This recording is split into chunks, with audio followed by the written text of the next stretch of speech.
کہاں سے آغاز کا اپنے گنہگار سپاہیوں کی شان کو شان حیدری بتاتا ہے. لڑ آتا ہر سپاہی شان حیدر کی طرح. وہ کہتا ہے مر گئی دنیا علی بننے کی جھوٹی آس میں. مر گئی دنیا علی بننے کی جھوٹی آس میں. فرق ہے بس سورہ توحید اور والناس میں. فرق ہے بس سورہ توحید اور والناس میں. اور پھر کہتا خبردار حیدر کرار سے تشبیہ دینا ہے گناہ. شان حیدر کی نظر آئی فقط عباس میں. زمین کے اوپر اگر کوئی ہے ایسا کہ جسے علی کی شجاعت کا وارث کہا جا سکے تو بس ایک کون؟ جب اے خاموش خبردار نہیں تجھے گستاخی نہ کرنا. علی کی شجاعت کا وارث بس ایک. کیسا ایک؟ کیسا ایک؟ ایسا ایک کہ اگر اسے علی کہہ کے پیش کر دیا جائے. ایک منظر دکھا دو بس 1.5 منٹ کا یہ منظر اور اس کے بعد 8 منٹ کے 9 منٹ کے مسائل 10 پہ ختم ہونی ہے. دکھا دو منظر. ہمارا ہے آپ کے مسائل شروع کر دیں یہاں سے. نعرہ حیدری. ایک سلوات ایسی پڑھ دیجیے جس سے پتہ چل جائے کہ منظر پڑھنا ہے یا یہیں سے مسائل شروع کریں. بلند سلوات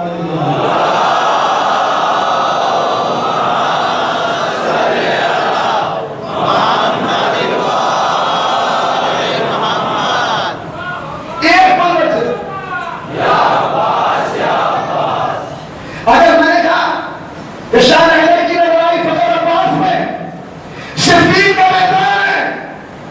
ایک بدبخت جس کا نام تاریخ میں لکھا قیام ابن ادھم وہ کھڑا ہوا میدان صفین میں کہہ رہا ہے کہاں ہے علی؟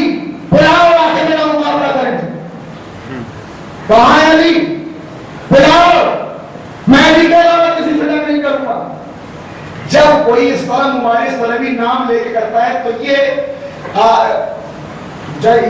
سردار کے اوپر ہوتا ہے کہ وہ خود جائے یا کسی کو مقابلے پر بھیج دے. یہ آواز مولا کائنات کے قلب تو نہیں. علی آئے. ایک مرتبہ اپنے سپاہیوں میں پہلے ڈالنی شروع کی. مالک اشرا آگے بڑھے کہ مولا مجھ سے کہیں گے آگے بڑھو. مولا مسکرائے اور مسکرا کے کہا یہ علی سے جنگ کرنا چاہتا ہے. میں چاہتا ہوں آج میرے بیٹوں میں سے کوئی آگے بڑھے اور اسے بتا دے کہ علی چھوٹا ہو یا بڑا علی ہوتا ہے. میرے بیٹوں میں سے کوئی بڑے. یہ سننا تھا. امام حسن امام حسین سب 11 بیٹے موجود ہیں میدان صفین میں. علی کے حسن موجود ہے, حسین موجود ہے, محمد حنفیہ موجود ہے, اور موجود ہے, عثمان موجود ہے. سب کے چہرے کو دیکھتے دیکھتے علی کی نگاہ عباس کے چہرے پہ رکی. اور کہا میرے لال آج میں چاہتا ہوں دنیا تیری شجاعت کے جوہر دیکھ لے.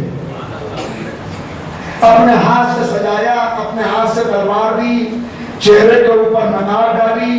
کہا بابا جاؤں. کا بیٹا بسم اللہ.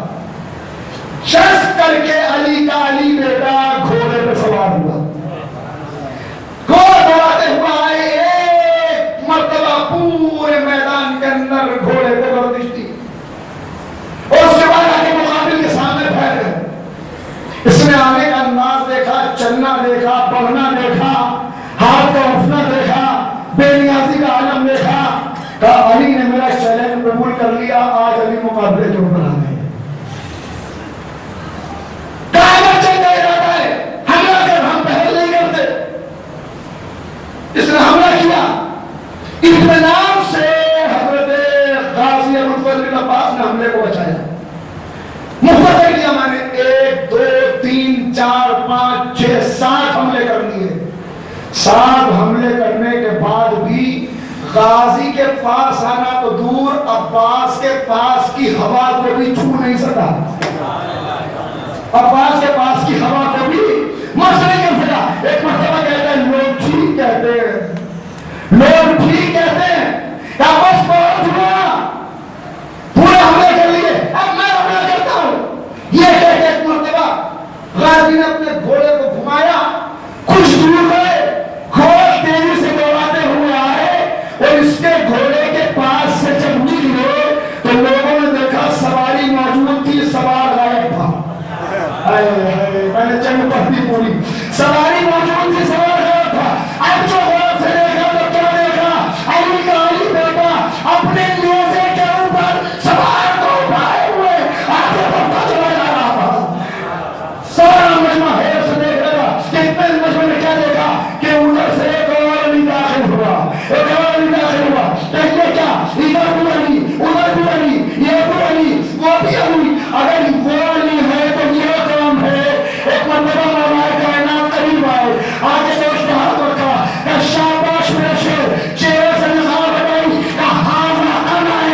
کہ قمر بنی ہاشم ہے. کون قمر بنی ہاشم؟ میں نے کہا کہ اگر دنیا میں کوئی عباس جیسا ہو سکتا ہے، علی جیسا ہو سکتا ہے تو بس عباس. کون عباس؟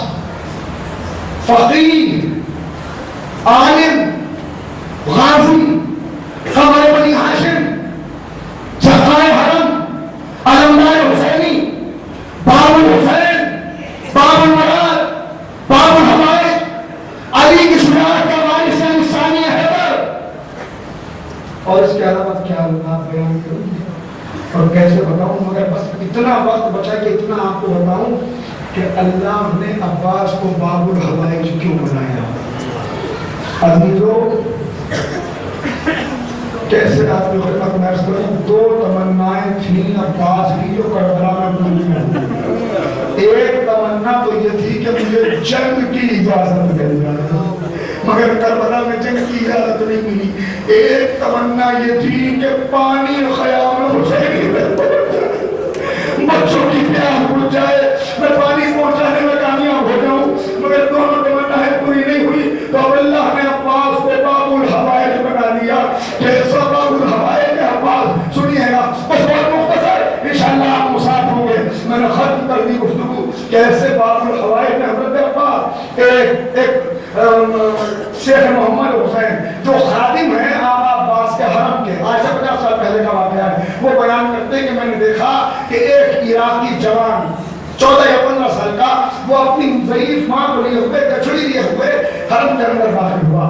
آگے اپنی ماں کو روزہ عباس کے حرم میں حضرت عباس کے پاس بٹھا دیا اور ایک مرتبہ کہا میں شفا لے کے آیا ہوں، میری اس دنیا میں میرا کوئی نہیں ہے، میں یتیم ہوں، میرا سہارا بس یہ میری ماں ہے، میں آپ تک آیا ہوں، آپ باب الحوائج ہو، شفا دے دو اسے. ایک مرتبہ یہ کہتے ہیں میں گھبرا کے قریب آیا، دیکھا تو اس کی نبضیں بالکل ٹوٹ رہی تھی، جسم سے ہو رہا تھا. میں نے کہا بیٹا جاؤ جا کے اس کے کفن دفن کا انتظام کرو. کہاں لے کے آ گئے؟ کہہ رہے ہو شفا لینے آیا ہوں. تو کہتے ہیں کہ میں اس بچے کا حوصلہ دیکھ کے تڑپ گیا. ایک مرتبہ اس نے گھور کے مجھے دیکھا اور کہا تم یہاں کے خادم ہو کے ایسی بات کرتے ہو، تمہیں معلوم نہیں؟ ارے یہ باب الحوائج ہے، یہ باب المراد ہے، میں یہاں سے لے کے جاؤں گا. تمہیں نہیں پتا مانگنے میں سلیقہ آنا چاہیے. تم دیکھنا کچھ گھنٹوں میں میری ماں اچھی ہو جائے گی. وہ کہتے ہیں کافی دیر گزر گئی، وہ روتا رہا، حرم کے تلاش کرتا رہا اور کہتا رہا عباس شفا دے دو، عباس میری تمنا پوری کر دو. وہ کہتے ہیں کافی دیر گزر گئی، میں کسی کام سے چلا گیا. کافی دیر کے بعد جب واپس آیا تو دیکھا نوجوان موجود نہیں ہے، مگر وہ بیوی حرم کو گوشت دے رہی ہے، وہ اٹھ کے بیٹھی ہوئی ہے، بالکل صحت مند ہو گئی. وہ کہتے ہیں مجھے حیرت ہوئی اور میں نے تلاش کیا وہ نوجوان کہاں ہے. کچھ دیر کے بعد دیکھا وہ مسکراتا ہوا دروازے سے داخل ہو رہا ہے. ایک مرتبہ آ کے اپنی ماں کے پاس بیٹھا، پیشانی کو بوسہ دیا اور اس کے بعد کہ شکریہ، بہت شکر گزار ہوں، آپ نے میری ماں کی صحت واپس کر دی. یہ کہتے ہیں میں تڑپ گیا، میں نے تڑپ کے کل شہزادے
ایک مرتبہ